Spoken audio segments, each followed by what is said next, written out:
Fala, meus amigos, como vocês estão? Espero que todos vocês estejam muito bem. Estamos passando aqui por mais uma vez nessa tela, nesse novo formato, nesse novo estilo, para meditar em alguns assuntos com vocês em relação à vida cristã, em relação à vida no Evangelho, em relação à nossa vida com o Senhor, a nossa vida de devoção.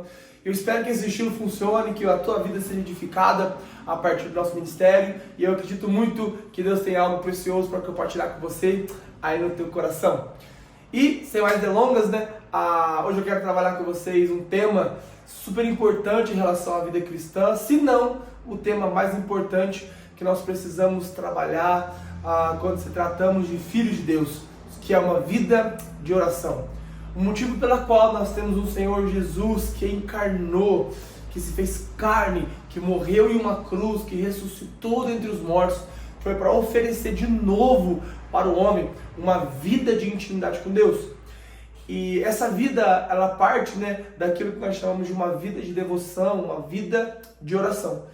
E quando a gente começa a amadurecer na fé, a gente começa a ter essa vida de oração, pode ser que no meio dessa jornada, em algum momento a gente pare para pensar ou pare para meditar em algumas coisas de Deus, e pode ser que a gente tente fazer uma vida cristã sem uma vida e sem uma prática de oração. Por exemplo, um dos assuntos que eu tenho meditado muito em relação a Deus nesse último ano é em relação à soberania de Deus.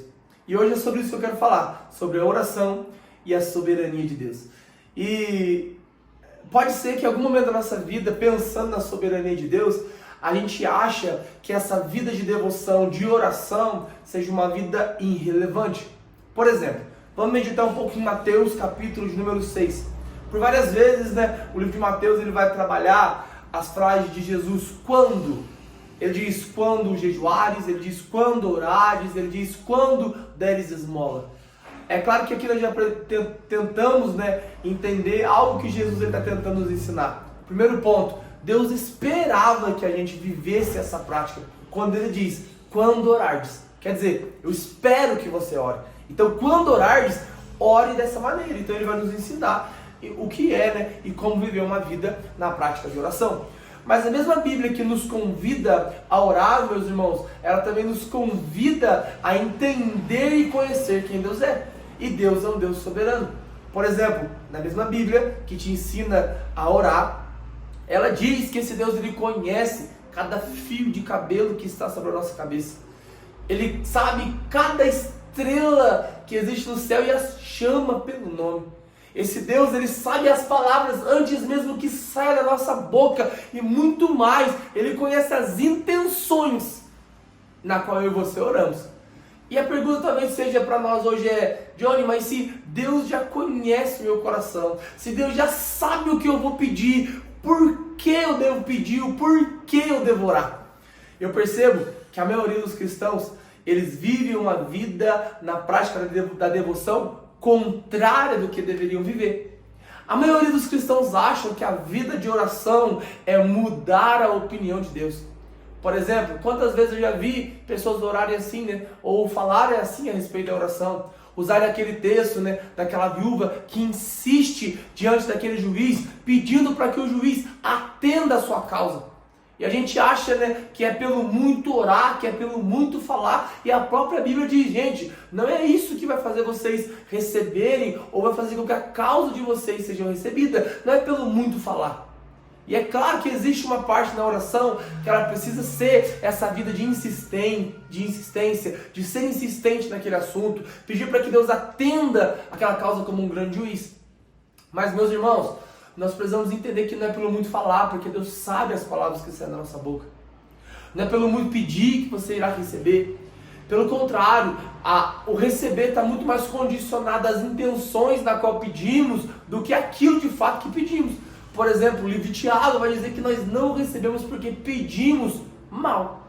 Então, o porquê eu devo orar? Se eu tenho um Deus que conhece meu coração, por que esse Deus não me concede? Por que eu devo orar? Se eu tenho um Deus que me conhece, por que Ele precisa que eu fique falando com Ele no meu quarto? E meus irmãos, a grande realidade é que a oração, ela não muda a opinião de quem ouve, ela está mudando a opinião de quem fala.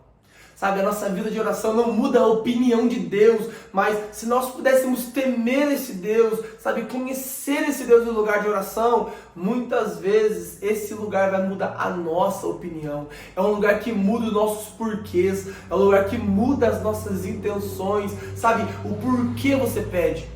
Sabe, se cada cristão antes de pedir fizesse a segunda reflexão, o porquê eu estou pedindo de fato o que eu estou pedindo? O porquê eu estou orando pelo que estou orando. Sabe, pense comigo, se Deus é um Deus que conhece cada intenção do meu coração, não vai adiantar eu dizer, Senhor, eu estou aqui diante do Senhor orando e eu queria tanto que você pudesse me abençoar com um carro, Deus, para que eu pudesse servir a tua igreja. Esse carro é para servir o teu povo. Será que a gente está orando com a intenção correta? Deus conhece a nossa intenção. Ou se não, aquela oração, Deus, sabe, Pai, eu quero pedir ao Senhor que o Senhor me dê um esposo, ou o Senhor me dê uma esposa. Senhor, eu quero casar, eu quero formar uma família temente ao Senhor. Sabe, nós temos um Deus que conhece as nossas intenções. Então, meu amigo, a primeira coisa que você precisa entender no lugar de oração, que é muito mais um lugar para você conhecer Deus e Ele mudar as suas opiniões, do que um lugar para pedir ou ter uma tentativa de mudar a opinião de Deus. Sabe, nós temos um Deus soberano, sim, mas é nesse lugar de intimidade, esse lugar de relacionamento, que a soberania de Deus ganha forma em nós. Que a soberania de Deus ela faz sentido na nossa vida. Sabe, é nessa vida de oração que conhecemos Deus verdadeiramente. Sabe, que amadureçamos a nossa fé. É nesse lugar de oração que a nossa fé se torna uma fé madura, se torna uma fé que pode olhar para Deus e conhecer Deus, entender que Ele pode, Ele conhece, Ele sabe as minhas intenções, mas então Deus muda as minhas intenções, Pai. É nesse lugar de oração, onde a nossa fraqueza se torna em força, aonde a necessidade se torna como causa atendida. É nesse lugar de oração, aonde temos o privilégio de experimentar Deus por pouco tempo, como Adão experimentava todo um dia no jardim. Quero te convidar a algumas coisas. Primeiro, gaste uma vida no Senhor, orando e conhecendo a sua pessoa. Em segundo, estamos aqui nessa tentativa de fazer com que esse ministério ganhe forma nas redes sociais. Então, curta esse vídeo, compartilhe, se inscreve no canal e que Deus te abençoe.